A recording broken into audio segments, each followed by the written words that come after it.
Hola de nuevo, mi nombre es Javier Ponce y en este vídeo vamos a ver cómo se utiliza una hoja Excel de un fabricante para calcular y dimensionar una instalación solar térmica. Esta hoja de cálculo la utilizamos en la jornada de energía solar térmica que impartió mi empresa Javier Ponce Formación Técnica, Formatec, como con nombre comercial, sobre aspectos clave para el diseño y legalización de instalaciones solares térmicas. En esta jornada comentamos las exigencias básicas que debe de cumplir la instalación solar para producción de agua caliente y realizamos un pequeño cálculo con apoyo de esta hoja de cálculo SUCO. Todos esos vídeos los tienen disponibles en nuestro blog. En este enlace podréis descargar la hoja de cálculo de energía solar térmica de SUCO. Vamos a ello, hacemos clic sobre el icono y entramos en un alojador de archivos llamado Google Docs.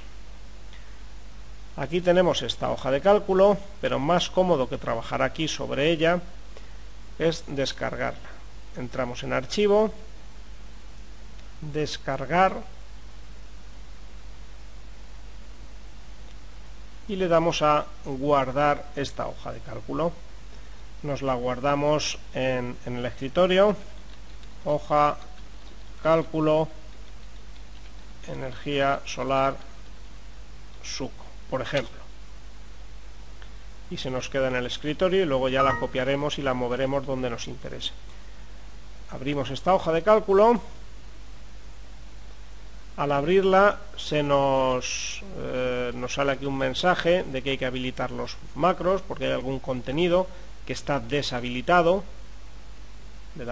Seleccionamos, habilitamos, aceptamos y tan pronto confirmemos las condiciones del fabricante, pues podemos entrar a utilizar esta hoja de cálculo basada en el método de F-Chart.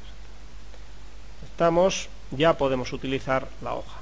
Vamos a hacer un cálculo energético de una instalación solar térmica. Entramos en el mismo,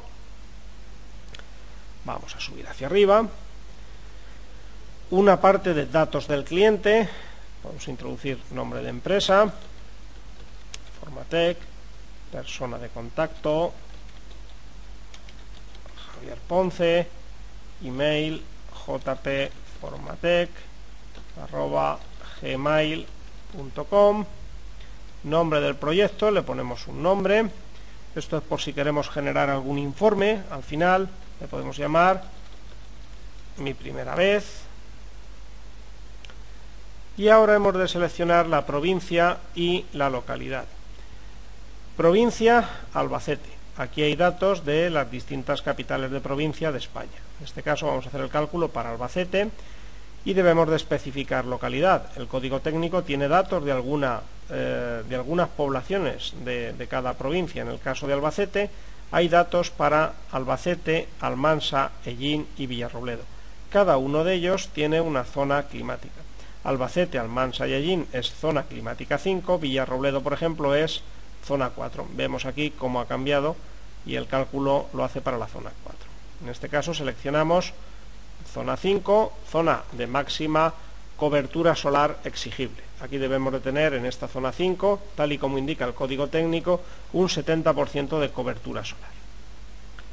Siguiente zona de la hoja de cálculo, temperatura de red. La hoja de cálculo toma los valores por defecto de la norma UNE 94002, que da la temperatura del agua en los distintos meses del año. Nosotros podemos decirle directamente estas temperaturas si tenemos otra fuente de información solvente. Vamos a el cálculo de agua caliente sanitaria. Hay opciones de calcular calefacción, piscinas, pero vamos a centrarnos en el cálculo de ACS. Norma a aplicar. Dos normas, el código técnico o el ecodecreto de Cataluña. En este caso aplicamos el código técnico de la edificación. Tipo de instalación. Vamos a hacer un ejemplo de una vivienda unifamiliar de 4 dormitorios. Un ejemplo sencillo. Para eso tenemos que definir el tipo de instalación. Aquí están todas las que nos permite el código técnico, que nos da datos, vivienda unifamiliar. Vivienda unifamiliar, y nos aparece demanda 30 litros por persona y día a 60 grados. Demanda seleccionada. Nosotros podríamos decir que queremos hacer el cálculo para 40 litros por persona y día. En este caso vamos a ir al mínimo que nos exigen a la normativa, a una temperatura de acumulación y de consumo de 60 grados. Unidades de consumo. Si es una vivienda unifamiliar de 4 dormitorios, el código técnico nos indica que estadísticamente debemos de hacer el cálculo para 6 personas. 4 dormitorios, estimamos 6 personas. Por tanto, 6 unidades de consumo. Y ya vemos aquí el dato ya arreglado. Demanda a 60 grados, 180 litros al día. Bien, bueno, aceptamos estos valores y vamos a la página siguiente, a la hoja siguiente. Bien, vemos los datos del cliente que hemos introducido anteriormente y dos zonas, el acumulador y el área de captación. Vamos a solucionar primero el acumulador. Seleccionamos un acumulador dentro de los que fabrica este fabricante. Podemos ir a otro y poner los litros que queramos, pero vamos a ver si tenemos aquí algún acumulador. Sí, por ejemplo, un acumulador chiquitito de 150 litros. Vamos a empezar el cálculo con este acumulador y a ver qué obtenemos. Tipo de captador.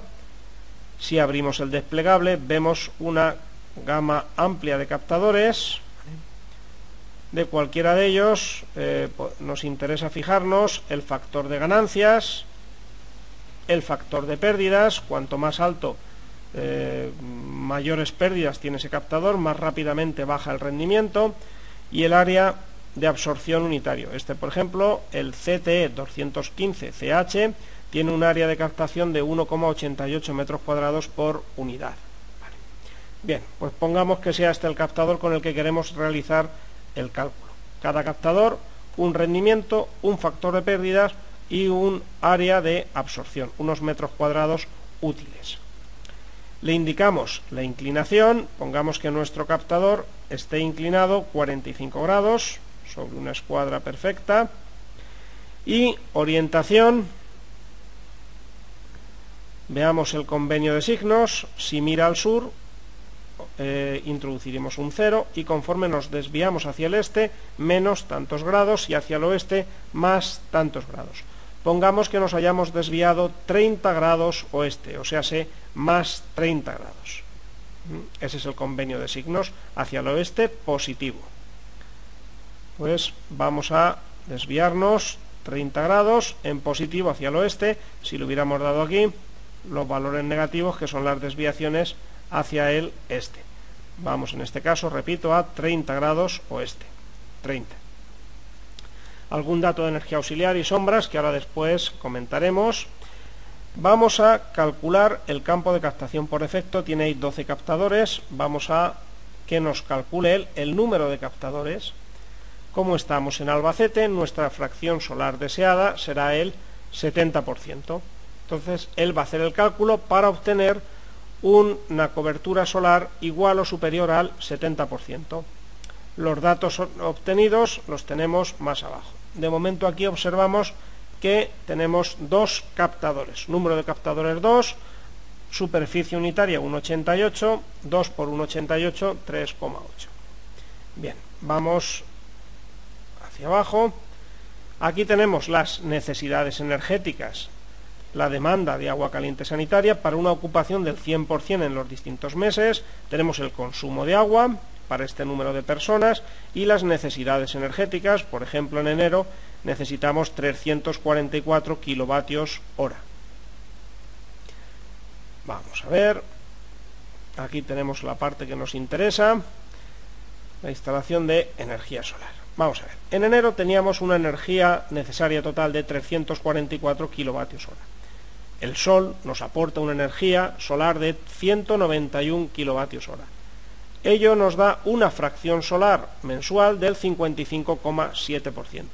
Más de la mitad de la energía que vamos a consumir en enero nos la va a dar la energía solar térmica. Y así para los distintos meses, y hemos de fijarnos en la media anual, donde nosotros tenemos unas necesidades energéticas totales de 3.624 kilovatios hora, de los que el Sol nos va a aportar 2.758 kilovatios hora. Esto es el 76,1% de cobertura solar, de ahorro que vamos a tener en la instalación. Le hemos forzado el cálculo para tener como mínimo un 70%, y al colocar dos captadores, pues tenemos el 76,1%. El rendimiento de la instalación, pues bien, adecuado, el 40%, recordemos que debe de ser igual o superior al 40% el rendimiento de la instalación solar. Al aumentar la temperatura, pues este rendimiento va disminuyendo. Vamos a ver más datos de la zona superior de la hoja de cálculo, y ahora sí que podemos ir comentando. Observamos aquí algo que llama la atención: la relación volumen de acumulación, área de captadores. Tenemos 40 litros por metro cuadrado. El código técnico de la edificación nos obliga a un número superior a 50 e inferior a 180. Por lo tanto, debemos de ir a un volumen de acumulación mayor. Seleccionemos otro acumulador. En vez de este de 150 litros, pues por ejemplo este, el WW201. De esta manera, la relación volumen de acumulación, área de captación, son 53 litros por metro cuadrado. Vamos a bajar a ver qué ha ocurrido con ese rendimiento que teníamos del 40% y esa cobertura del 76,1%. Y observamos que al aumentar el volumen de acumulación, el rendimiento de la instalación solar ha aumentado del 40 al 41%, y la fracción solar ha aumentado del 76,1 al 77,4%. Y así podríamos ir jugando. Observamos también que en julio y en agosto se nos produce un ligero sobrecalentamiento, estamos justo en el límite. Recordemos que si tenemos 3 meses que superamos el 100%, o si tenemos un mes que superamos el 110% de la energía necesaria, debemos de tomar alguna medida para disipar ese calor, tapar captadores, etcétera, etcétera. Bien, vamos hacia arriba a ver algo más. Energía auxiliar, podemos ahora entrar en ello. Por ejemplo, electricidad. Esta instalación solar, pues, emite sin instalación solar térmica 101 metros cúbicos de CO2 a la atmósfera. Evitamos con la instalación solar 78 metros cúbicos de CO2 al cabo del año de emisiones. Estudio de sombras, tenemos aquí para ver las distancias que no se hagan sombra a los captadores. Tenemos longitud del captador, 195,2 centímetros, que con un ángulo de inclinación de 45 grados y para la latitud de Albacete 39 grados norte, tenemos una proyección en horizontal del captador de 138,03 centímetros. La distancia entre el final de una fila de captadores y el comienzo de la segunda son 341,63 centímetros.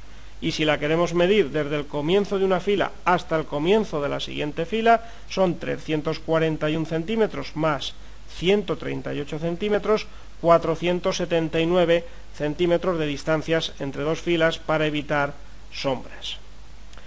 Pues con esta hoja de cálculo podríamos ir hacia atrás, bajar la temperatura de acumulación y también ver cómo aumenta tanto el rendimiento como la cobertura solar, la fracción solar anual. Podemos en esta hoja de cálculo generar un informe. Hagamos clic sobre ver informe. Un informe que con los datos que hemos introducido nos presenta los dibujitos, las coberturas solares que hemos obtenido. Le damos a volver, esto para presentarlo si hace falta en algún sitio.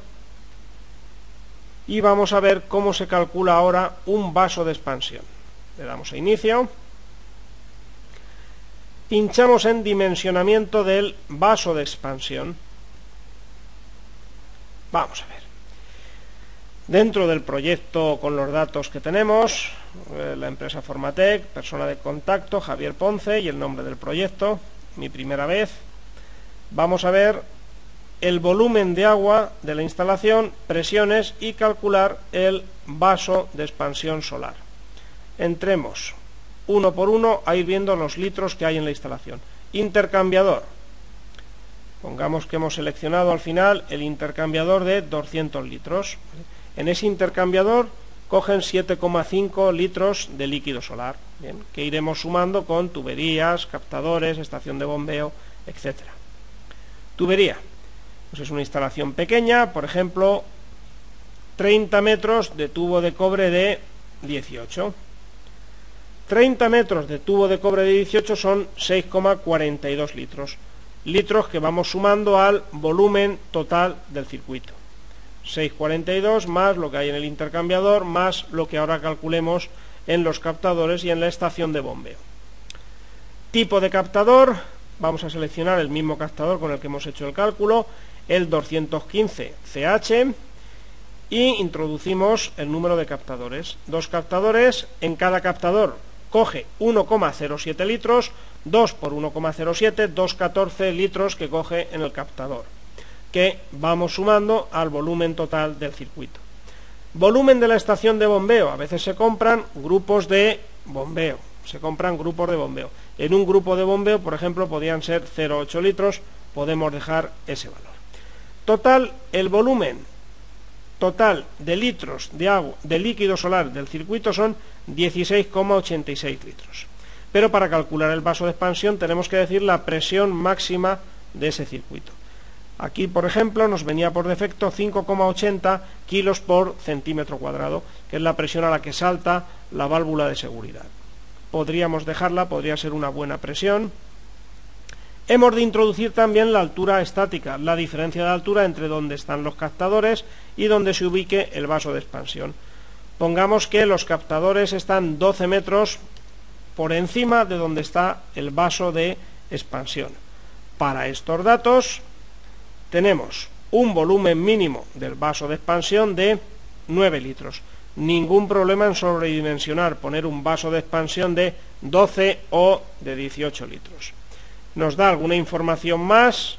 Por ejemplo, la presión de tarado del vaso de expansión, se recomienda una presión de 2,2 bares, presión en la cámara del nitrógeno, y al igual que anteriormente, nosotros podemos sacar un informe del cálculo de este vaso de expansión por si tuviéramos que presentarlo, aquí con los litros calculados y el volumen mínimo de este vaso de expansión.